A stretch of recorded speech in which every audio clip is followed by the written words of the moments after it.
Bom, um dos assuntos importantes que nós temos trazido aqui no Economia e Desenvolvimento, desde a sua criação lá como contraponto, ainda lá no começo dos anos 2000, é a questão da infraestrutura no Brasil, né? Nós sabemos que uma economia, ela está assentada em vários fundamentos. Um dos fundamentos fundamentais, quer dizer, fundamentos fundamentais mesmo, é o setor da infraestrutura, que hoje no Brasil está a cargo do governo federal. E essa infraestrutura, ela muitas vezes, ela não está a contento do desenvolvimento do país, quer dizer, das ações de desenvolvimento, de investimentos, e acaba comprometendo o desenvolvimento econômico do país, acaba comprometendo, inclusive, o crescimento do produto interno bruto. Há muitas empresas que deixam de investir porque não há infraestrutura, seja de estradas, energia, enfim, essas coisas todas. E um dos especialistas nesse assunto aqui é o Sérgio Neto. Sérgio, prazer em ter aqui no programa. Obrigado. Feliz 2018, né? Nós estamos aí começando o programa desse 2018. E a infraestrutura sempre foi um problema sério nesse país, né, Sérgio? É verdade, Silvio. Olha, e o Brasil sofre muito, nós falamos há pouco sobre a questão do exterior. Quando a gente viaja para fora do país, principalmente Estados Unidos, você volta e vê a precariedade da nossa infraestrutura. É uma coisa impressionante.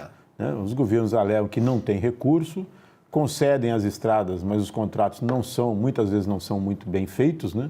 A gente acaba não tendo o desenvolvimento necessário e, como tu disseste, o desenvolvimento das regiões requer infraestrutura. Qualquer investimento que vá se fazer, seja numa indústria, seja no comércio, ou na própria agricultura, requer uma infraestrutura adequada para poder escoar isso, né?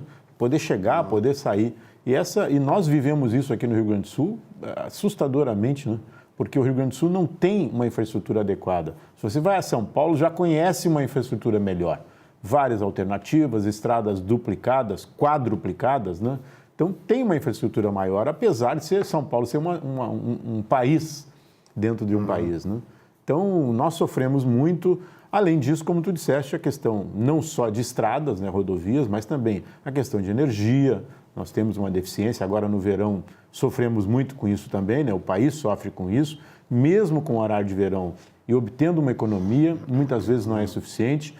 As nossas regiões no litoral sofrem com falta de energia frequentemente no verão, e isso traz um dissabor muito grande e inibe o desenvolvimento dessas regiões também, porque as pessoas que querem tirar férias acabam indo para outro lado, né? Não querem ficar no Rio Grande do Sul.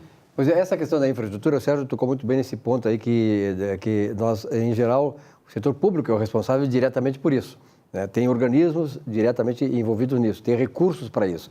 Mas também tem as concessões. A questão toda é que essas concessões nem sempre são muito bem fechadas, né? De forma a fazer com que o interesse público, né, em termos de qualidade, de eficiência, de cumprimento de prazo, sejam respeitados. A questão até da remuneração do concessionário.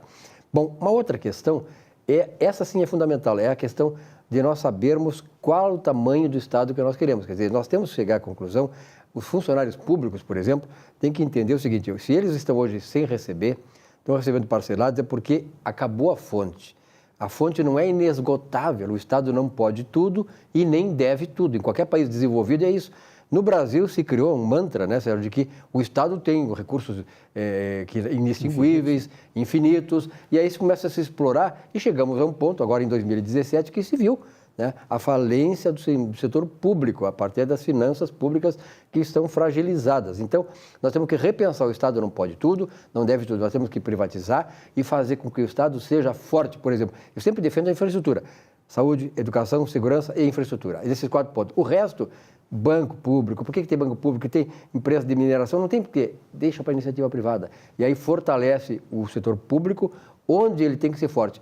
Eu estava vendo hoje, Sérgio, no jornal da Globo, o Bom Dia Brasil, os aposentados, gente com mais de 90 anos, tendo que passar a noite para ter o direito de pegar uma ficha para ter um atendimento daqui a 5 meses. Quer dizer, isso aí é uma tragédia humana, isso aí é uma vergonha para um país como o tamanho do Brasil. E isso acontece por quê? Exatamente por isso, que as pessoas acham que o Estado tem que fazer tudo. Não é verdade, Sérgio? E nós aqui no Rio Grande do Sul, Silvio, vivemos um momento de privatização, vamos dizer assim, né? Porque o Estado não vai sobreviver, não está sobrevivendo. E não querem privatizar, né? E o município também não. Nós temos, no exemplo, no município, que é a Carris, que é uma empresa deficitária, dá prejuízo todos os anos, e o município precisa tomar alguma ação com relação a isso. Não pode aportar recurso numa empresa falida, enquanto essas áreas que tu disseste, né, principalmente a área de saúde e educação, passam por esse vexame nacional. Não só no município, mas também no Estado e no país. E qual é a perspectiva, Sérgio, para 2018? Estamos começando o ano, claro que a troca de calendário não muda nada, quer dizer, é apenas uma questão, digamos assim, histórica, né, tradicional. Mas 2018, temos eleições esse ano, quer dizer, as coisas estão se acumulando, aí há uma perspectiva de crescimento bom do PIB. Sim, apesar dos pesares, né, políticos no país, eu acho que a economia está se descolando da política. Com todos os problemas que o governo Temer tem, e ele deve responder pelas falcatruas, seja o que aconteceu ou que estão por acontecer. O governo tem tomado algumas decisões positivas, nós já falamos aqui, a questão da reforma trabalhista, eu acho que traz um ganho muito grande para o país, com todas as reclamações que existem, mas a maioria delas é má informação. O governo vem tentando fazer a reforma previdenciária, que é necessária para o país também. Quer dizer, não se está falando em perda de direitos, tanto na reforma trabalhista como na previdenciária. Na realidade, é um ajuste no país e o setor público tem que participar fortemente nisso.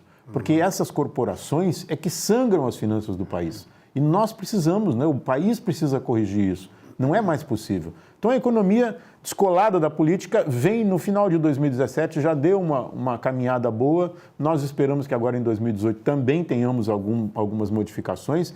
Isso fruto de algumas decisões impopulares que o governo tem tomado, mas necessárias. Necessárias. Por exemplo, a reforma trabalhista. A lei trabalhista era de 1943, tá? 43, quer dizer, é muito tempo, as relações trabalhistas mudaram, a forma de se trabalhar mudou, quer dizer, a urbanização das cidades mudou, a forma de comunicação mudou. Isso tudo tem reflexo na relação entre o capital e o trabalho. A questão providenciária é a mesma coisa.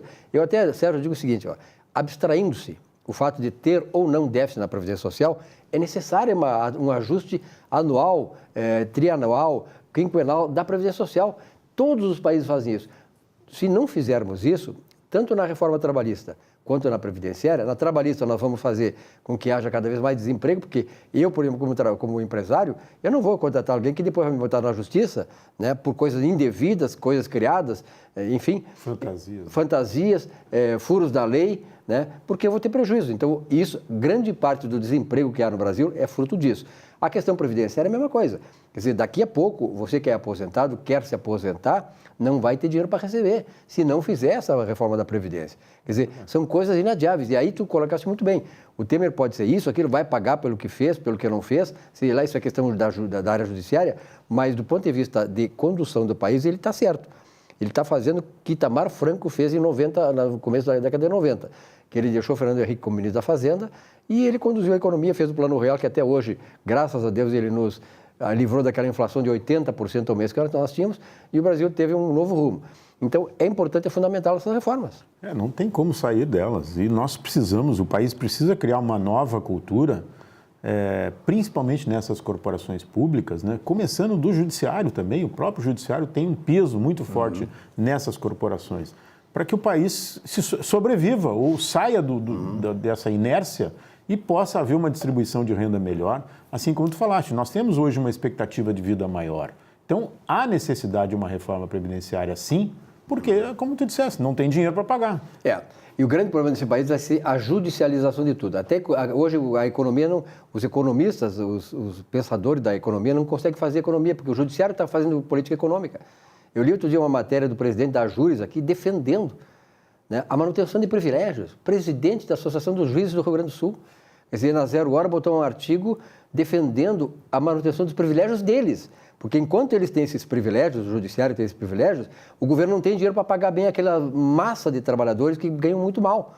Então, esses privilégios têm que cair, isso não são direitos adquiridos, são privilégios incontestavelmente injustos, que fazem com que a sociedade seja ainda mais injusta. Sérgio, muito obrigado pela tua presença aqui. Ok, Silvio. E um bom 2018 para todos nós. Todos nós, se Deus quiser. Bom, muito obrigado pela audiência de todos vocês, uma boa semana de trabalho e até a semana que vem.